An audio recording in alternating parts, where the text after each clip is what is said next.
And we're back. We're back, everyone. And there's audio, and there's video, and there's Daniel, and there's Julia. No. And so this is Glasgow Part 3. So one really cool part of Glasgow that we did take advantage of, and mainly because you can change it. All right, flip. Change the picture. Is the square? It is George's called the Square. George's Square. Now we have bellyached and whined about our awful hotel room, and we've had that. We've had that rant. So let's rant again. No. So we spent a lot of time in this square, taking pictures, reading, having picnic lunches. Yeah. Just to get it's fairly close to our hotel, just a few blocks away. Very easy to get and it's to. Close to a lot of other things yes. as well.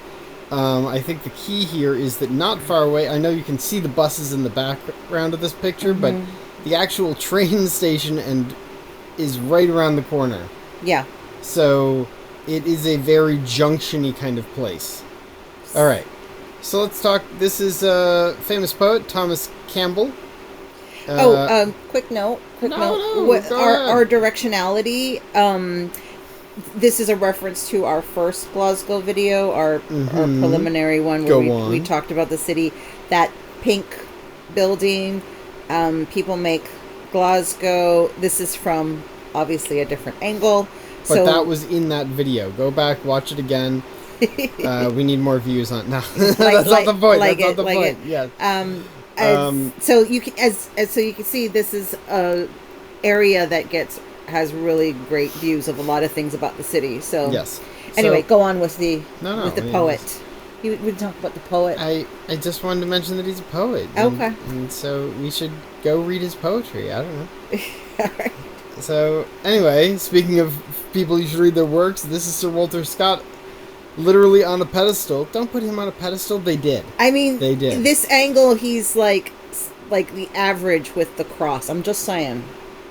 Yeah, I mean, like, there's Sir Walter Scott, and there's everybody else, right? Like, even the religions are below. I mean, to be fair, remember how ridiculous his, like, spot was in Edinburgh? Yes. It was like, don, don, don. It was huge. Yeah, Go back and watch that video again if you don't remember how massive it was. Glasgow, not to be outdone, said, "Hold my beer," literally. And right in the middle of the square. So, yeah. Talk about honor. Anywho. Yes, or whiskey. So, in this one, do you want to mention it here? Oh, no, we have a better shot. We have a better shot, yeah. Look, here's another angle to it, the other direction. This is William Gladstone. Yeah. Gladstone.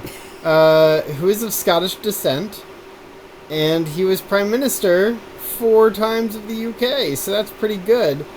But you can't... He's just the edge here. The rest of it's all, Sir Walter Scott. There he is. Isn't that him? That's a much better shot of him, yeah. There he is just, chilling. Looking graceful there. Looking very Gladstone-y. I mean, right, because he's, whatever. And over here we have Robert Peel, who also did a lot of things, and he established the police department for Glasgow, which is not the #1 line on his list of things, but I thought that's the most amusing and local. So, yeah. But remember, police is very different in the UK than it is in America. So, there's that to chew on. Of all cool people, there is always James Watt. Think of engines and the Industrial Revolution. He even made an early copy machine. Back when all the sciences kind of flowed together, he worked on all of them. He is one of these awesome people. Shut up, Thomas Edison. This is the guy. And I just wanted to point out, as you can see the pink in the corner there. So it's yet another angle of that building. But this whole square was just meticulous as far as like how the layout, clean it was, the layout it was. Being the statues were well kept for. This whole place was a lot of effort is put into keeping this place up, and it's just a very pleasant place to. I want to also be shamelessly say, not that I'm not trying to go through all, but James Watt is why when we think engineer, it's Scottish, which is why, in Star Trek they were like, well, the first engineer should be Scottish, obviously. Obviously. Because of this guy. Because of this guy. So this is why Scotty's Scottish. So we made that. It's kind of like, it was a light bulb moment. But not to get our train of thought derailed. Anyway, my point. All right, you. Point being, great place, great views. And this is another feature of the square. What's this one called? This is the cenotaph. Yeah. So that's the memorial here. It has very World War I-ish themes, but it's a general memorial. They seem to have memorialized a lot of different war conflicts that Scotland's and participated in. They had the of wreaths. A lot of these little red ones. These are actually wreaths that were placed there pretty recently. It looked like when we took the picture. Behind it, this giant building, beautiful by the way, beautiful, is the Chamber of Commerce or Glasgow City Chambers. Right. Which is city more like council. A city council than what we think of as the Chamber of Commerce. It's not... And what floor is the ground floor? Right, it's just something lost in translation. This is the city council. It's not called that. Glasgow City Chambers. We good? We good? Yeah, we're good. But look at that architecture. I'm not drunk. Stop implying that. Look, that architecture is just amazing, and it was just so cool. Ready for the sharp transition? Sharp transition. So we're here. This area is the backdrop of the protests that we had participated in. Every protest. So every city of Scotland had one. Had one, right? And that's where we kind of started our fascination with these pro-Palestine protests, and. We've always been kind of on the periphery. Yeah, we'd bump into them. We'd watch from a little bit from this afar. This one says ceasefire now. But when we got to Glasgow, we decided, well, since we're going to be outside most of the time anyway to avoid the hotel room, let's look to see we could time it out, make sure we saw it, make sure we could participate, brought the good camera to document it better. Yep, we got there super early, so next photo, and you can see how early we were. They were just you'll see how many people show getting up. Their this booths isn't what together. It looks like full. So these are donation kind of booths that are trying to get money vetted. Others are information booths to tell you about different causes. And so let's kind of zoom in, yeah? Different Scottish charities and social justice groups and political a lot of these groups. stickers look awfully American. We have, that's Malcolm X up there. We've got, of course, zoom in on the orange. You've got the Black Lives Matter. And, of course, the lovely Scottish gentleman running the booth, as soon as he heard our American accents, was very quick to point out the stickers in protest or in solidarity of our issues that we also face in America. And so we had a nice, long chat, and that's the great thing about going to places super early. We don't have there's not a long line behind us, and so it's a great way for us to acquire an education. So let's see where it goes. So we have the emergency people trying to raise money, and there were eventually food booths as well. This group in particular was a specific charity.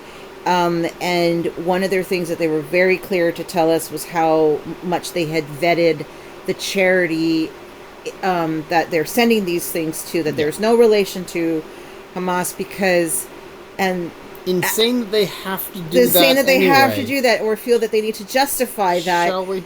Yeah, keep going. Yeah. Oh. All right. So people started showing up.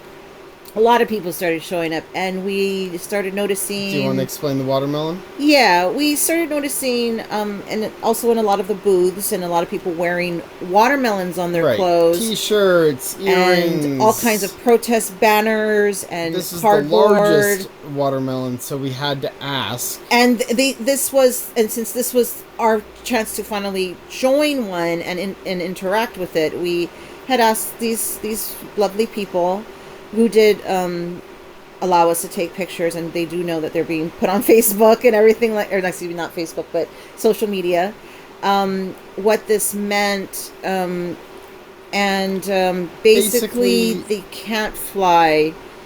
It's illegal to fly the Palestinian flag in Palestine. Yeah. So it's a real issue.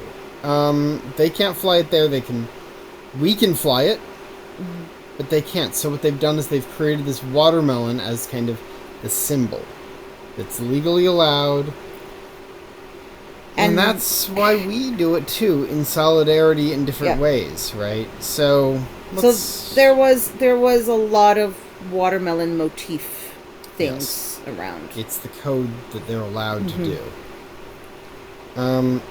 By the way, the Greyhound was part of the Greyhounds for Palestine. Yeah, he had his own poster. Lots of interesting groups. There was actually 2 Greyhounds there. Yes, and the parents didn't know each other, but they became quite good friends. I want to point out, because this is one of the better shots of the different flags. So obviously we have the Palestinian flag. Over here in the back, the one with the blue stripes, that's South Africa. They're the ones that went to the UN and said, I think we should open investigations for genocide. That's what they were asking for. And if you notice one last flag over here, it's this one. It's hard to see, but it does have a tree in the center. That is Lebanon. So that's what flags are being flown. Makes a lot of sense. It makes a lot of sense. So all this is still prep. Right. Keep going. Yeah. So we're just prepping up, and then suddenly there's more people. And so this is around when they started the rally. They had different speakers. Yep. Mostly students. There were a couple professors. There was a mix of Scottish Muslims, immigrant Muslims, and even people that had escaped Palestine themselves. So it was very somebody who's recently. There's more like right. Generationally, because this has been going on a while.